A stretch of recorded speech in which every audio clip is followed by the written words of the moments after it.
מדובר פה על חוק עידוד השקעות הון. במשפט אחד, מי שמשקיע הוא ראוי לעידוד. זה בעצם, כי הוא קולט עובדים, כי הוא נותן פרנסה, כי הוא מפתח ומצמיח את הנגב. בדיון אחרון לפני הצבעות מחר, אני חשבתי שבדיון הזה צריך לתת לאנשי חיל לדבר.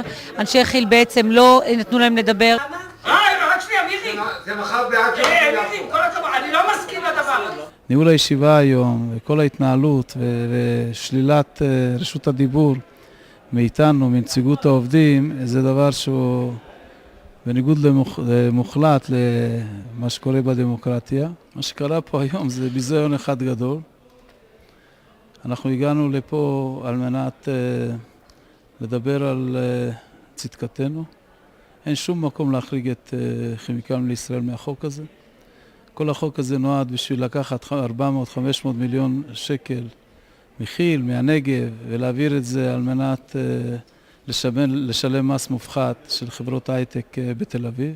מה שנראה כאן שהם רוצים להעביר את החוק הזה בכל מחיר, הם עומדים רגליים אחוריות בעניין הזה. אני חושבת שיש כאן בעיה אמיתית, והדבר האמיתי שצריך לשקול פה זה בעצם כמה מעסיקים מעסיק חיל וכמה הוא מפעל עוגן בדרום לאנשי הדרום. ואת זה לצערי לא בא לידי ביטוי בשום הטבה ובשום תמריץ, וזה חבל. הדבר העיקרי שחלק מההשקעות יברחו לחול. בדבר השני, לא נוכל לקלוט עובדים כאשר בהשקעות כאלה אנחנו נצטרך, והחברה תצטרך לקלוט עוד מעל 500 עובדים. וזה דבר שעלול להעמיד את אזור הנגב. אנחנו יודעים מה המדיניות של ממשלת ישראל לגבי הדרום ובפרט בפני הנגב. וצר לי שהם מקבלים החלטות שאפילו לא יודעים במה מדובר, וראינו את זה בוועדה.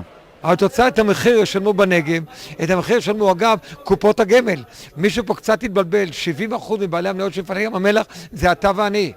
ושבכם מפעלי ים המלח ירדו, תשואות קופות הגמל ירדו.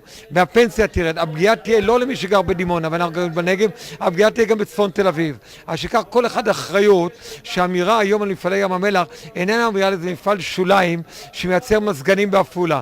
מדובר פה על מרכיב מאוד משמעותי, בהיקף הרבה יותר רחב במעגל יותר גדול ממה שכבר באזור דימונה והנגב. חוק שהוא נגד חיל, והוא בעצם לא חוק שבאמת בא לעודד השקעות הון לטובת אותם אנשים שמעסיקים כ-6,000 עובדים בנגב.